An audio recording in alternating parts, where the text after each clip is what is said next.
What is up, everyone? Welcome to another episode of Pickin' Corners here with me, Andy. Who else did you think it was going to be? Thought someone else was going to be doing this show? Of course not. It's only going to be me, you, and Miss Lippy, too. Last week, I had to do the episode early, made things a little more difficult. There was some rat bastard who complained, saying, typical. He films it a couple days early and then releases it on Friday. Who's going to want to watch a video about Saturday games on Tuesday night? You don't have an answer. You never had your car. So today, I'm going to do a couple treat things. Number one, I told you guys when I hit a couple picks in one of these round robins, I'm going to show you what it's like. And you really might know what it's like. I said that recently to someone. They're like, what the hell did you just sing? And I'm like, you don't remember that song? Then you really might know what it's like. And then I played it. They're like, no, I absolutely do not know that song. That song used to be on all the time. And I can't even tell you the name of it or how the rest of the lyrics go.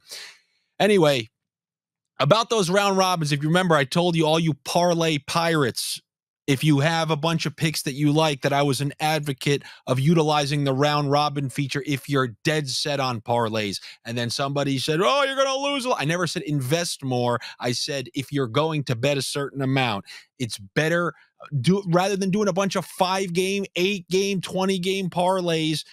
Use the round robins so that if you miss a pick or two, you either get some, most, or more than your betting amount back. Now, the other night on the channel, I gave the classic assortment of picks that I give on the Odd Shopper videos. And the other night, I forget which night this was. It was the night where Vegas lost. They got shut out against Washington. That obviously was one of my picks, but it wasn't my only pick. So as you can see here the other night, some of these were from the channel. We had the Vegas one. It lost. So I did 5 picks in a round robin. These were 5 of my picks that I had there. This was the night where I liked Pittsburgh because they were on that winning streak going against Columbus. I had a Matthew Tkachuk prop in there. And then I guess I randomly took the Kyle Connor over on half of an assist. So what I did, just like you saw, if you want to go back and watch some of the old videos of this show, I did $10, all combinations, costing me $260. And what you're seeing here are the results of the 2, 3, and 14 parlays. So it took all 5 of those picks.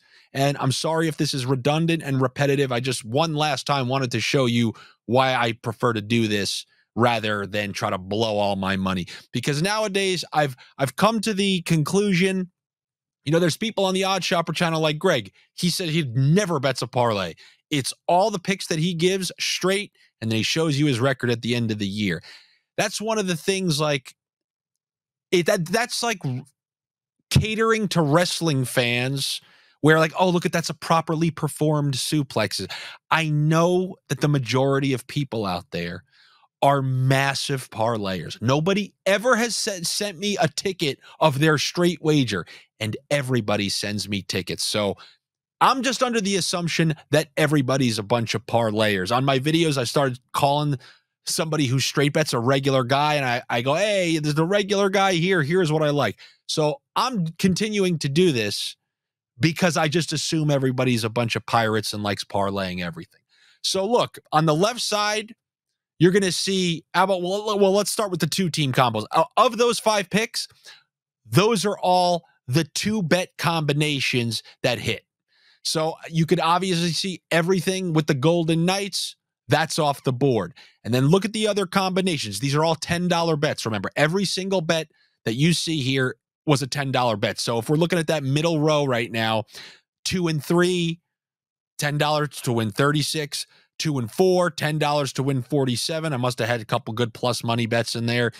2 and 5. So all those. Then on the left-hand side of your screen, you see all the 3-team parlays of those 5 picks, and a good amount of them hit. And you're seeing, 98, 56, 72, 67. And yes, only one 4-team parlay hit, but it was for, what is that, $152 or something like that? So I invested $260. I clearly made more than $260, and I was dead wrong with my favorite pick of the night. So that's one of the reasons why I like this, because shit happens, for lack of a better term. Vegas absolutely dominated that game against Washington. 4 breakaways in a single game. Lindgren stood on his head. It's one of the things about hockey. You're going to get many games over the course of a season where a team gets outplayed and somehow wins. That Islander game in Washington from a couple weekends ago, they fully mailed in the game and somehow came out with a 3-0 victory. There was an overturned goal on a challenge and all that stuff. It just happens. So you got to try to mitigate the screw jobs by doing things like that. This is my way of doing that if I'm going to parlay a bunch. And I'm not telling you to do it. I just think this is a way that you don't end up cursing in the middle of the night because you hit a whole bunch in a row and that one pick happened to miss. So now we can close the chapter on round robins. I feel like you guys should know what that is now that you can clearly see. Next up, I'm going to talk a little bit about something I've been kind of experimenting with, and the experiments have been going pretty well. So I've been encouraging all sports books, and we have been encouraging all sports books to open up the opportunities when it comes to doing same game parlays and everything of that nature. Come on, DraftKings, add multiple player props in your same game, add any player props in your same game parlays, but they don't. And there are all those different sports books that offer different things. However, what I've been doing is when I look at a slate of games, I try to pick the game that I believe, like ask yourself this at the beginning of the night.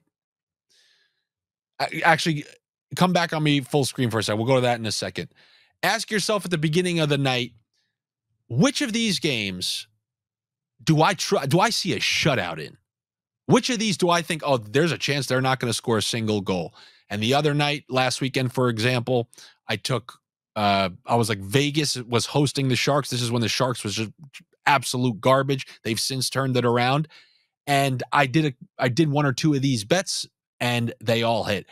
I did it with the Islanders a couple times this week. And what you try to do, if there's a game where you think a team's going to be held to 0 or 1 goals, what I do is I go to the depth chart of that team and I try to pick 2 players who are not on the top power play and are preferably line mates on a lower line, second or third line. So, you're avoiding like top line talent. I'm looking for 2 players on the bottom half of the depth chart and maybe on the second power play unit, because many second power play units, they get like 30 seconds of time. So you don't really have to worry about that. I try to take the under on both of those players in a game where I don't foresee that team scoring much. And what I do is I find both of those players and parlay their under on point props, sometimes with the under. Like if I truly think it's going to be a crusty, low-scoring game, I'll take both of those players, like with the Islanders the other night. I did under on Anders Lee. This was something I talked about on the channel. Under on Pajot and under 6.5 in the game. And for 3-4 straight games, that bet hit. And then they moved Anders Lee to the top power play, which is part of the if we knew that, we wouldn't have taken him the other night.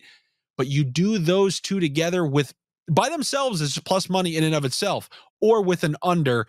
And if you can just kind of sniff out a game where a team's not going to be productive, and it's not really all that hard. Like when you're looking at a slate and you see a defensive team at home against a team who doesn't have a lot of scoring power, like Dallas can shut the door on teams. If you see the Blackhawks going in to Dallas and you see Ottinger starting, then we'd be looking for players on Dallas. Now, we don't have one of those teams playing tonight.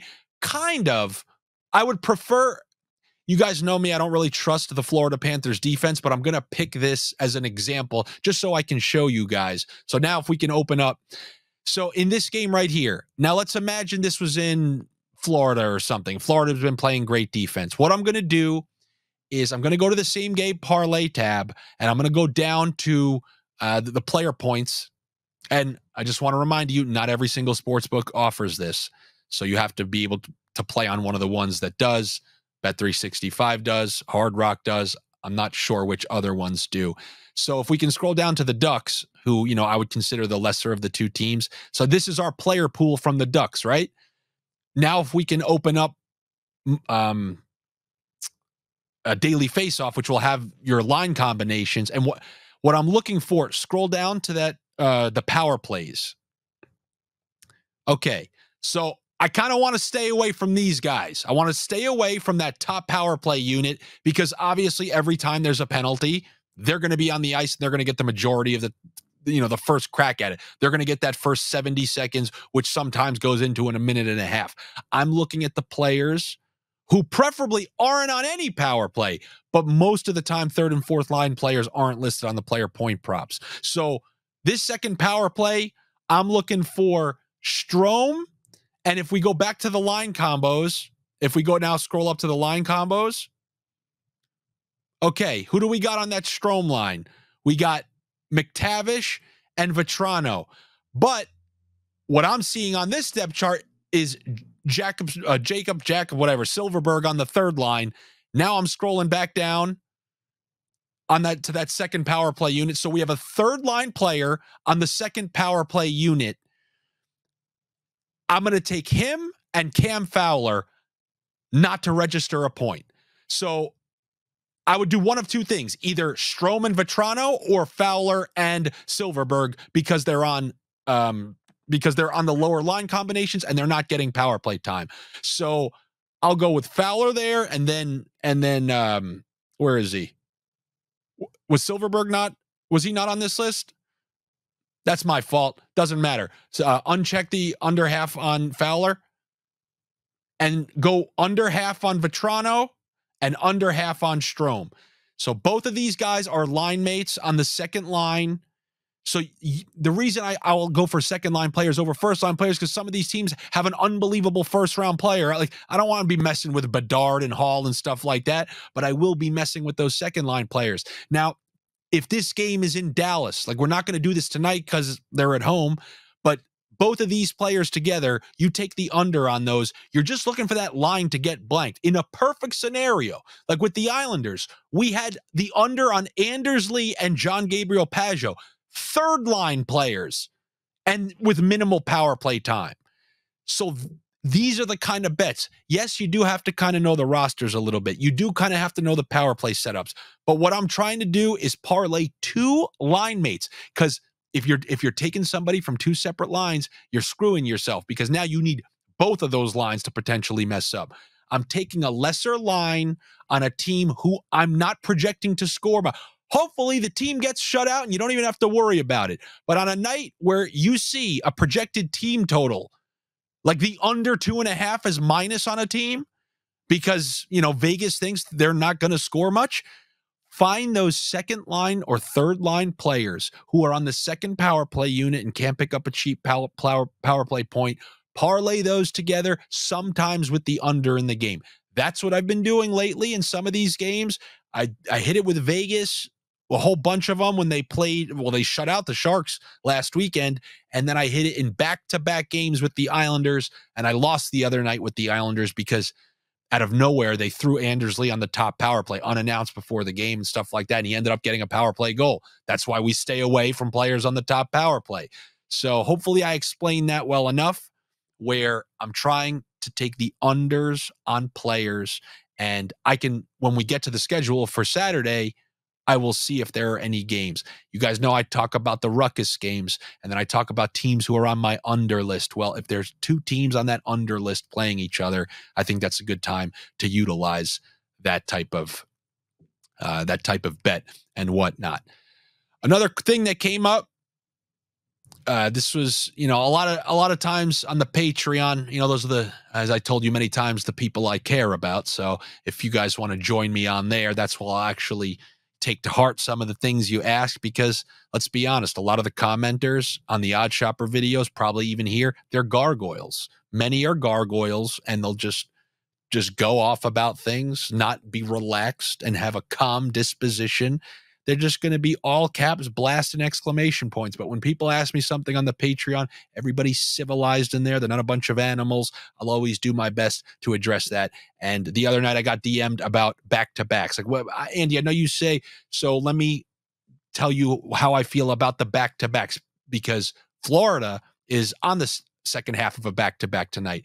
They actually fall into the asterisk category of what I'm about to tell you. So I've mentioned this in some of the Odd Shopper videos. Number one, if a team is on the road, because there are a couple things you have to know. Number one, is this team playing a back-to-back at home? Because that's not too big of a deal. If the Islanders are sitting at home tonight and they lose a game and then they're just staying at home tomorrow, that's not the worst deal in the world. There's not a lot of travel. You don't sleep well. You got to, it's just airports, and it's a very compressed schedule. That's when you see teams start to fade in the back half of one of those back-to-backs. It's different when you're on home. So the main thing to see is, all right, is this team on the road? Where did they have to travel? Because obviously if you play the Rangers one night and the Devils the next night, that's also not as bad. But when you see a team playing in Edmonton and then LA the next night, that's a borderline nightmare. Those are the games where I don't care who you are, I'm not betting on you after you played a game and then had to travel a long way. I don't care who you are, I'm not betting on you that second night. Unless it's like a historical circumstance where, this team's 15-0 on the second half of back-to-backs.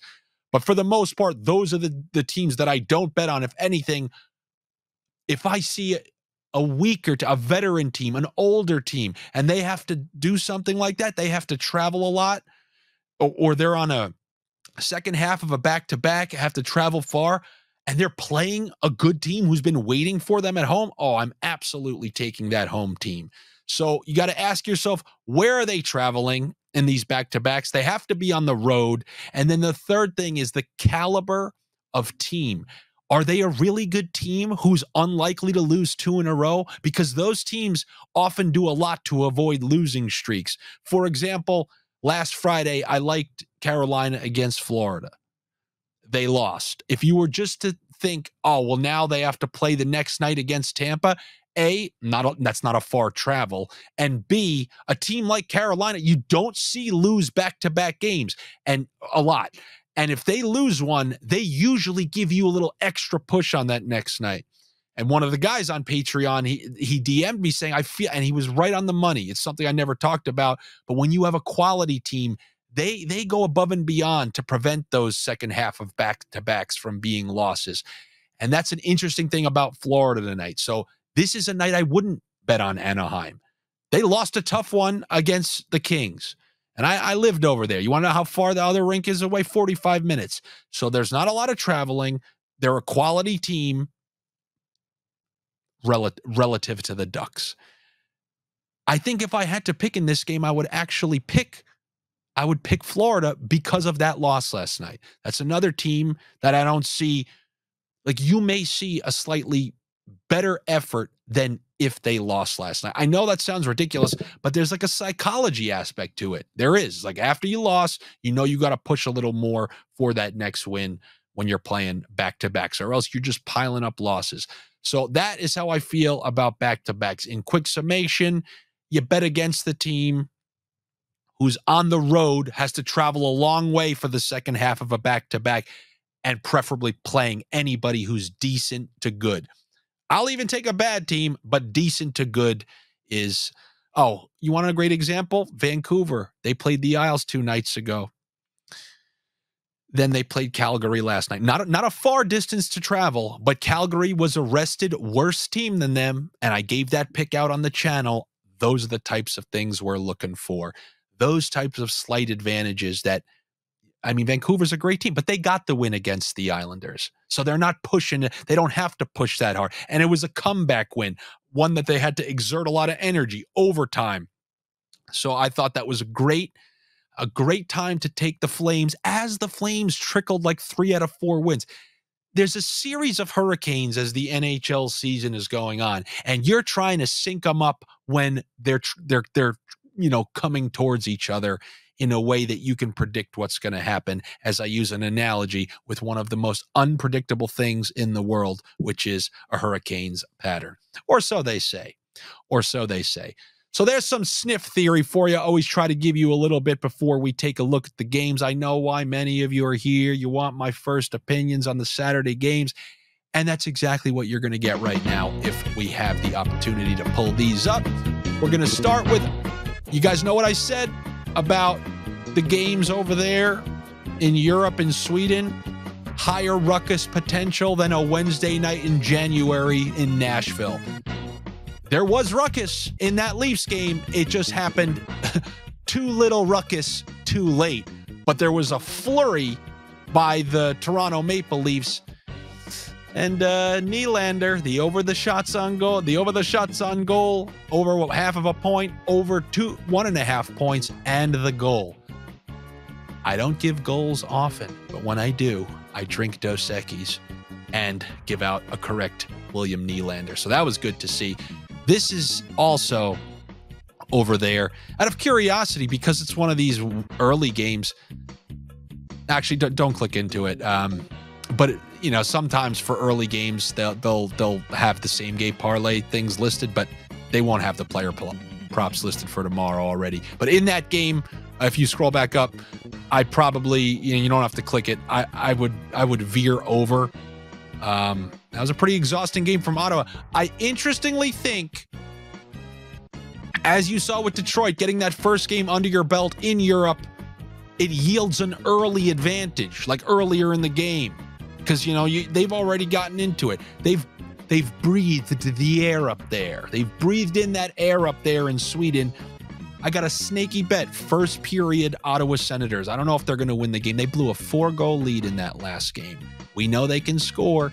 If they can jump on them early, first period bet can be a good one. Obviously, I'm going over for all those games, which means you'll have the opportunity to blast some same game parlays. Next, Vegas Flyers. Oh, wait a minute. Oh, no, Vegas got screwed against Washington.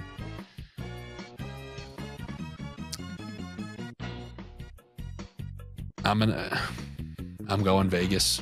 I know. I know they screwed you the other night against Washington. They started off slow against Montreal, and then there was an outburst of goals. So are they going to get off that? Because they hadn't scored in like 5.5 periods. Then there was an eruption. Are they going to go right back to losing? Philly screwed us the other night with Carolina. Time for me to screw them. Probably go Vegas there. Nashville Blackhawks, kind of rusty. My first thought looking at that, it's not January yet, but it is a late fall night in Nashville. Those are two of my under teams. I'll go under. Oh, the 7? Well, this eventually will move down to 6.5. This has ruckus potential. So just looking at this, 2 points for Braden Point, 2 points for your favorite Oiler. You can do a ruckus over same game parlay. Pittsburgh, Carolina, exactly what I said about Carolina before. I'm not going to pick on them to lose 2 in a row. I would take Carolina in that one. Oh, well, I'm taking Calgary -1.5. I mean, the Islanders, they just get crushed there. I don't know. I mean, Calgary's not a great team. No way I'm betting on the Isles in that game from how I've seen them play in Calgary before. Montreal Bruins. Not worth it with the price, obviously. Washington, Columbus. I mean, this used to be a guaranteed under. Yeah. Columbus is elevating out of my under group, but I'm leaning under there. Stars, Avalanche. Oof. I think in these games, I usually favor the home team. Colorado got them in Colorado last year. Dallas got them in Dallas. I mean, this is a division rivalry where they know they're going to be fighting for that top spot in the final week of the year. Letting a final week of the year yet again.